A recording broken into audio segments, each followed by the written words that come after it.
आज करण्यात कुठले कारण नाही।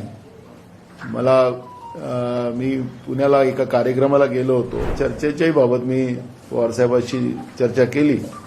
बस एवढीच ती भेट होती।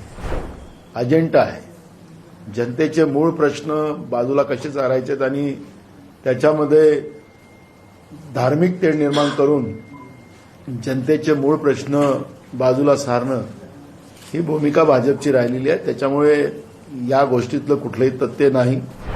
बघा, अजून निवडणुका स्थानिक स्वराज्य संस्थांच्या लागतील की नाही लागतील या शंका सगळ्यांच्याच मनात आहे, सत्ता पक्षाच्याही लोकांच्या मनात आहे। आणि त्याच्यामुळे ज्या निवडणुका अजून लागल्याच नाही, गेले 3.5 वर्ष महाराष्ट्रामध्ये स्थानिक स्वराज्य संस्थांच्या निवडणुका भाजप आणि त्यांच्या युतीनं न होऊ देणं, याचाच अर्थ ही जी लोकल बॉडीज लोकशाही आहे ती संपवण्याचा एक पाया भाजप आणि त्यांच्या युतीनं या ठिकाणी रचलेला आहे। आणि यावेळेस निवडणुका आता नाही, त्याच्यामुळे त्याबद्दलची चर्चा आज करण्यात कुठले कारण नाही। मी पुण्याला एका कार्यक्रमाला गेलो होतो आणि त्याच्यामुळे स्वाभाविक आहे तिथं पवारसाहेब होते म्हणून त्यांना मी भेटलो।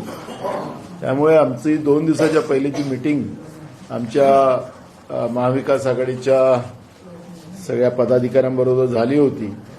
त्याच्यामध्ये विधिमंडळातल्या समितींच्या बाबतची चर्चा होती। ते चर्चेच्याही बाबत मी पवारसाहेबांशी चर्चा केली। बस एवढीच ती भेट होती।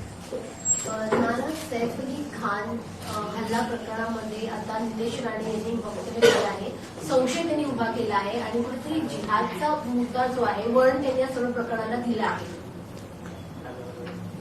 कसं आहे की धर्म आणि राजकारण हा भाजपचाच अजेंडा आहे।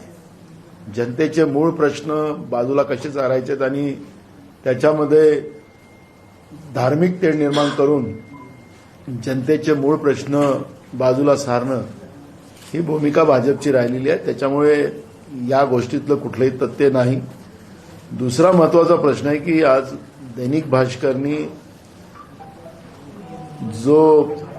ज्या दिवशी सैफ अलीवर जो हमला झाला होता आणि त्याच्यामधून जो पायांवर जो व्यक्ती त्या ठिकाणी दिसत होता, तो व्यक्ती आणि पकडलेला व्यक्ती याच्यामध्ये फरक आहे, अशा पद्धतीचं एक दैनिक भास्करच्या माध्यमातून एक गोष्ट पुढे आलेली आहे।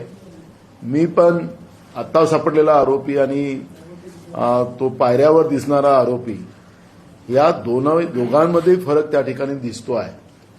त्याच्यामुळे पोलिसांनी जो सुरुवातीला तशाच दिसणारी काही माणसं पकडलेली होती आणि नंतर सोडली गेली होती, पण आता जो पकडलेला आहे तो खरा आरोपी आहे काय, हा प्रश्न या निमित्तानं निर्माण झालेला आहे।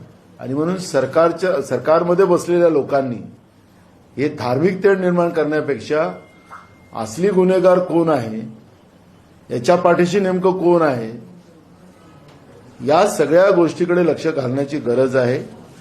कारण की एका सिने अभिनेतेवर एका सुरक्षित भागात या पद्धतीचा जीवघेणा हमला होणं, याचाच अर्थ मुंबई शहरामध्ये राहणारे अनेक फिल्म स्टार आणि त्याच्यामधून बॉलिवूड ही जी काही निर्मिती महाराष्ट्रामध्ये मोठ्या प्रमाणात निर्माण झालेली आहे आणि त्याच्या माध्यमातून महाराष्ट्राला रेव्हन्यू मिळतं आणि मुंबईची एक ओळख त्या माध्यमातून निर्माण झालेली आहे।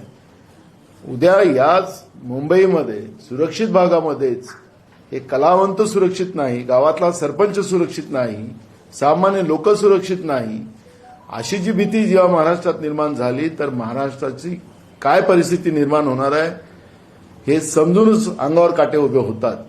पण सत्तेमध्ये बसलेली लोक धर्माच्या नावानं राजकारण करायला निघत असतील, ते महाराष्ट्राचं दुर्दैव आहे। आणि म्हणून कोण काय बोलतो याच्यापेक्षा हे जे काही दैनिक भास्करमधून जे काही आज जे गोष्ट पुढे येत आहे त्याच्याकडे सरकारने लक्ष घालावं आणि मुंबई पोलिसांनी लक्ष घालावं, ही भूमिका काँग्रेस पक्षाची आहे।